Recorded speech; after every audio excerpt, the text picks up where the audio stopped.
we were talking about self-care, the way you model it, the way you handle it for yourselves.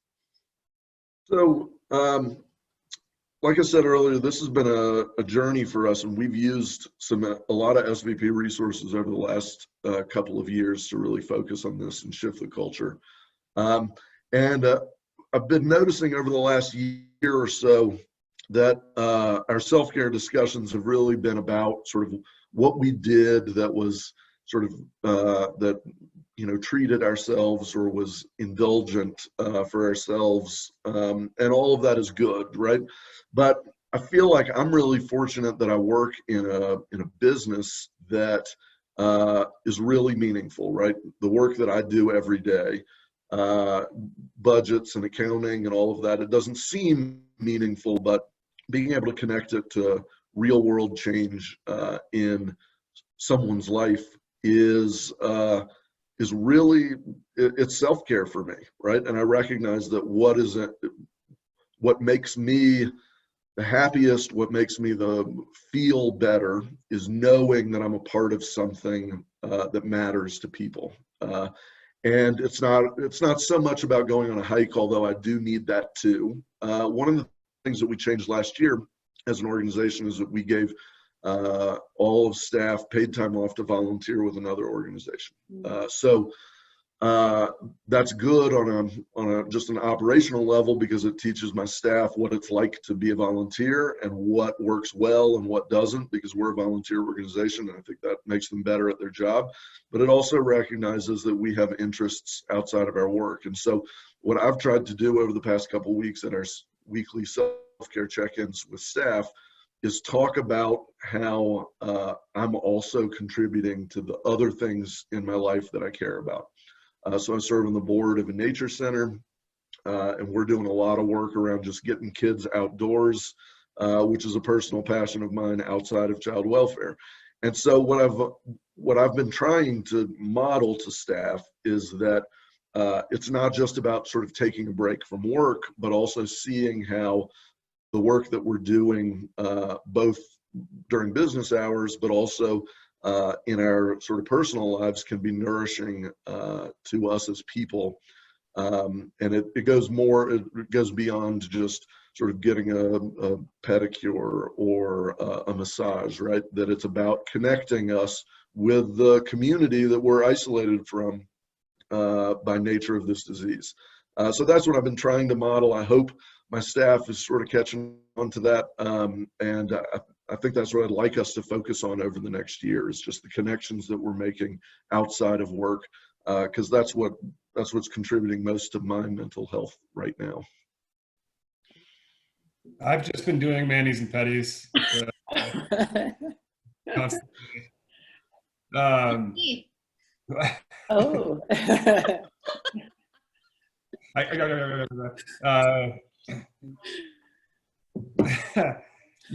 It's really hard to model self-care in this context, I will say. And so it's about creating new ways to communicate what's going on. And some of that is, it's always, right? It's not like here's a self-care plan and this is how we're going to enact it, because contextually it comes up in so many different ways. So we've in the middle of a management meeting, so there's 11 of us, you can see people just sort of checking out and whatever, and knowing that there's some degree of we're working because we think we should continue to work at the same rates or in the same ways, but yet we don't have all of these things that we need to talk about. So why don't we take time and hear what a cool thing was you did this weekend, right? Like, share with us something that you did for yourself. And Jacob, it's really important that I will say, I got this thing done that I needed to get done for work that was sort of on my shoulders, and my spouse was home playing with the kids, and so I had an opportunity to do that. And that was an action of self-care, am I right? Like, it can be that, or I went for a bike ride, or I went, it's about, I think, supporting that. And as a leader, right, like, hey, I'm going to check out of this meeting and not even say anything else about it, but just knowing that gives permission to other people to do that when they need to do it. Because stuff just comes up throughout the day that people are like, whoa, I've had enough. I can't look at the screen anymore. I'm feeling anxious or guilty because I'm not actually working 40 hours this week, or, all of those things that come up for us emotionally, we just need permission to say, I'm going to go do whatever it is that thing is that's sort of on this shoulder right now to take care of myself. The other thing that's really important is to give people that same grace, right? So you can model that by saying, here's how I'm going to show up. What's really important is being hyper aware that when somebody says, look, you're not like asking questions about that or digging into it or creating shame or blame or any of that, but rather celebrating it. Like, great, that's awesome. Good for you to like do that. We should do that more, right? And if you do that with each other, it becomes just, again, part of your culture. I mean, we had 3 months ago in our office, we've got people who work really hard and have great work ethics.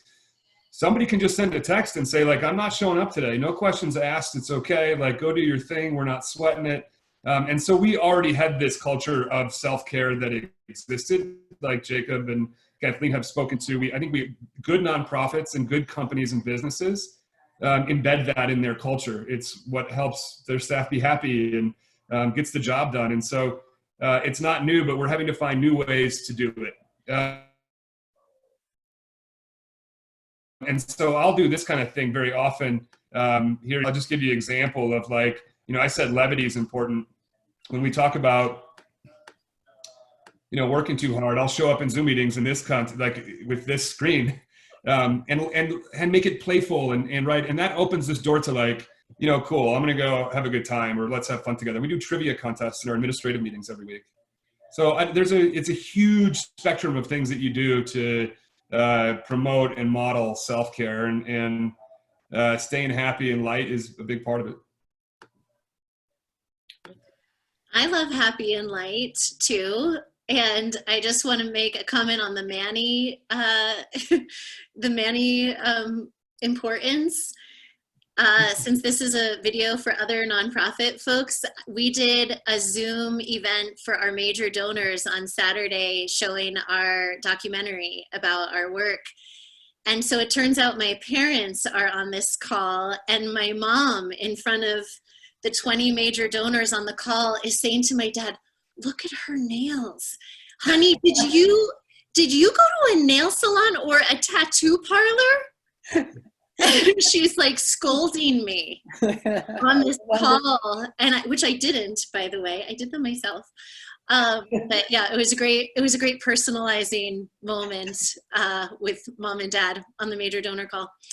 I would say also, yeah, the fun and lightness has been really important for us. I wanted to mention, like, we've been doing extra celebrations. So we had a digital achievement party because we recognized, like, really nobody on our staff loves technology, but we've all had to embrace it in a different way. And we're really proud of our success and how we've leaned on each other and outside resources to adapt and make it, really experience this new level of success that we didn't even know about by streamlining a lot of things that we didn't, they used to be a little more cumbersome because we weren't really utilizing technology the way that we could have. That's sort of a priority for me, is inviting people into anything that we can celebrate. We just had a staff member celebrating their 1-year anniversary at LCJP last week. So we did something, where our staff meetings are, of course, over Zoom, so we couldn't share food and do that kind of thing, but we recognized him in a different way that was creative over Zoom. In terms of what I do for myself, I actually have found that because of working from home, I'm taking more opportunities for self-care. So sometimes when we're doing phone calls, I'm taking a walk, and the staff knows that I'm taking a walk. So there's that, like, very overt modeling and saying this is okay.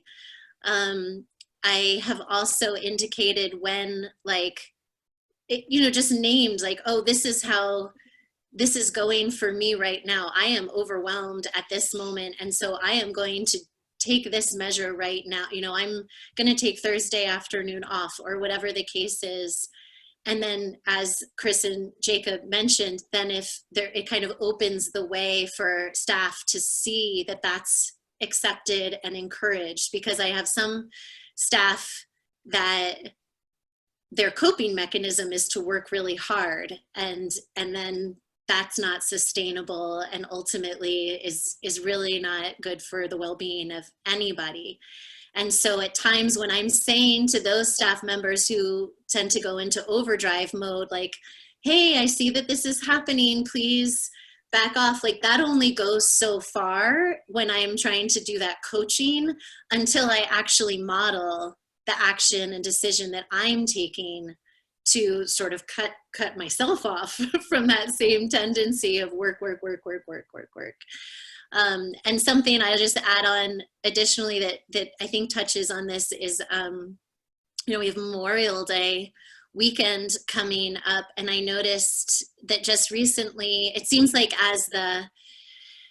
as things might be opening up, we maybe have an end in sight to the stay-at-home orders. It's unclear. I've sort of seen this new wave of anxiety in people. Like, it's almost like there's this opportunity for opening and change, but also increased uncertainty and maybe fear of vulnerability.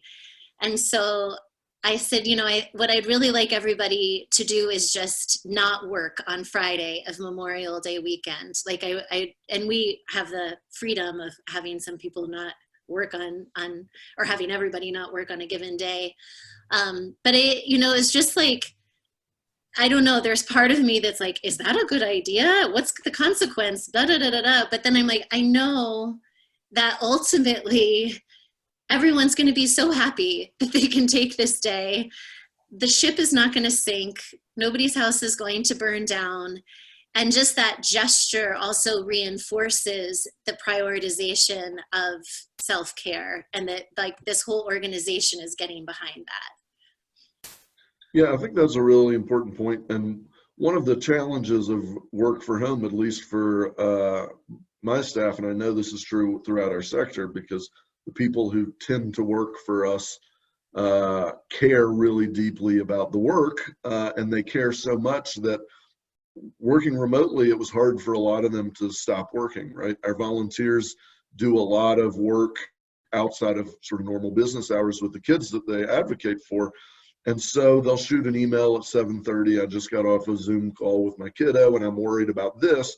And they felt like, I've been at home, I went for a walk, there's this half an hour that I think I owe, so I'm gonna start writing emails at 7:30.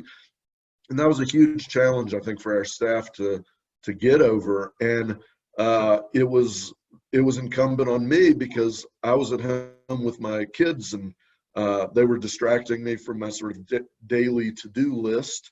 So it was really easy for me to be sending out emails at 7:30, 8 o'clock at night, because that was after my kids went to bed and I could finally sit down and compose a coherent thought.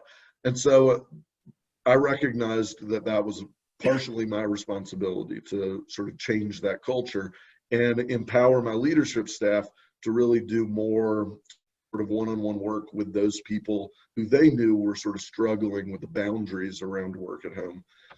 And I think that's something that we actually, a silver lining is that we're going to learn from that, because I recognized that was happening long before COVID-19 happened anyway. And we want to avoid the burnout. We want to avoid the turnover that's so critical that really detracts from the work that we do. And so it's been a learning experience for me as a leader, for my leadership team, and for all of us, just to sort of put those walls around work time and home time, because they're kind of the same now. Kind of is an understatement. They are very much the same. I did want to go really quickly. I want to re-emphasize something that Kathleen said that is really important. That is true for during this time, but also always, is that if we take some time off, or if we add some levity or lightness to our work, the ship is never going to go down if we close the office on a Friday. The ship is never going to go down if we let somebody take a couple days off because they're feeling a little bit cooked. The ship is never going to go down if I disappear for 2 weeks, right? Like, in fact, the opposite happens. And so now, but always, time is so precious. And we do, Jacob said, we want to work because we care about and we have passion for our mission. But we don't get to do that well if people are not finding space for themselves to recharge and re-energize and deal with all of those things. So people need to give themselves and their teams and their organizations a lot more faith and grace than maybe they do to take off more time to balance their lives. Thank you very much, Ellen Greenhouse, for moderating our discussion today. Chris Nelson from Attention Homes, thanks very much. Jacob Harmon from Boulder Voices for Children, and Kathleen McGoey from Longmont Community Justice Partnership. Thank you so much for your contributions to today and to Boulder County. We really appreciate it.